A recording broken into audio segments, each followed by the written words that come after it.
Welcome to Norbert TV. The question today is, how do we do a garage floor?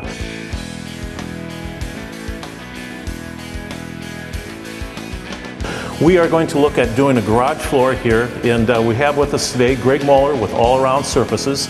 We're going to give you a couple different options throughout this segment of how to do a garage floor, but the way that Greg is doing it is our preferred option, the way that'll give you the longest lasting finish on this garage floor. And really when it comes down to it, the biggest key in any type of painting project is surface preparation.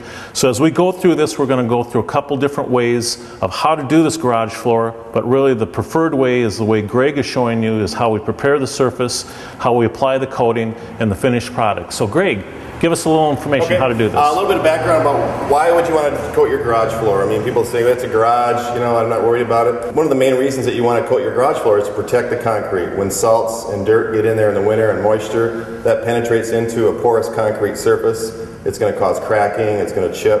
A coating is going to prevent anything from penetrating in. Porous, you know, bare concrete is impossible to clean. Oil sticks to it. It just never feels clean. So with an epoxy colored chip floor, it's got a clear sealer on it, so it's very easy to clean, mopped up. It really makes it a real attractive, usable floor, and really the best floor coating that you could ever put in a garage. We're talking about surface preparation and concrete. When they pour it, they're troweling the concrete surface, which makes it packed really tightly. It makes it really smooth. Therefore, if you put a coating on it without preparing it or without opening up the surface of that concrete, it's not going to bond. So how do you bond the concrete? What we use is a diamond head grinder, which is a really heavy-duty industrial type machinery that actually sands or opens up the pores of those concrete, so we get a good surface and it bonds really well. If we want to look at a couple different, look at this floor that we're working on here, some of this is already, as you see here, it's opened up. It's older concrete, so it does have kind of a surface to it. We've got a good profile in this area here. But over here it's quite smooth, as you're talking about. And this is very typical of most garage floors, where it's really smooth and it's really tight surface, so that would not bond to that surface at all.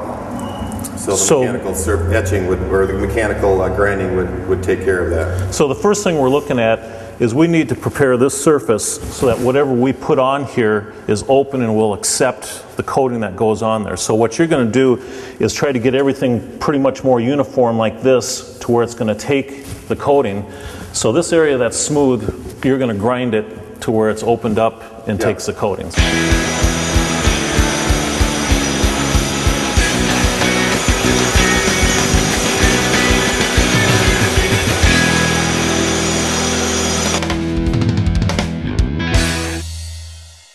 Okay, now we're going to show you how to repair the cracks, and this is a special high strength, it's called a polyurea fast setting crack filler. And what we do is it's equal parts, so we mix it together here.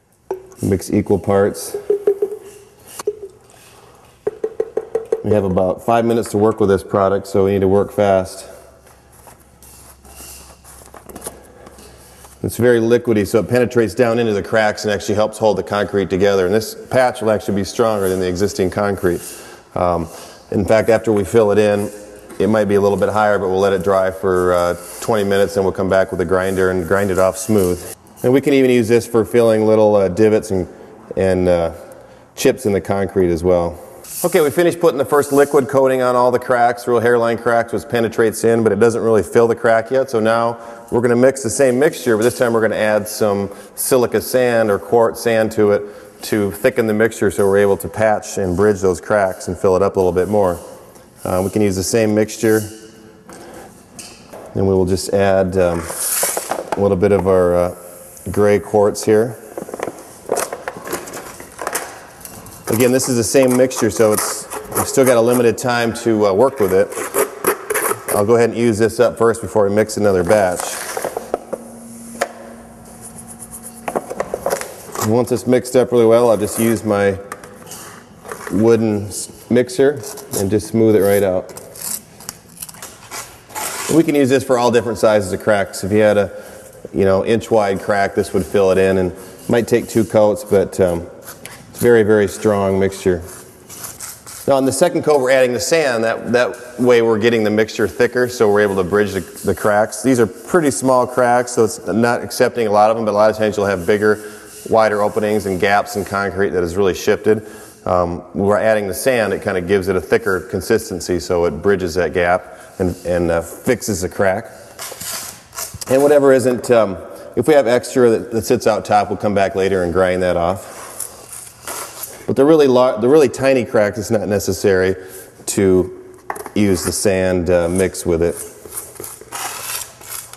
Now you can't guarantee that a crack will never come back because concrete's always shifting and moving, but this is the best possible, the hardest compound you can get to repair cracks with, and it's the best solution for fixing the cracks, and it should last and last for a long time.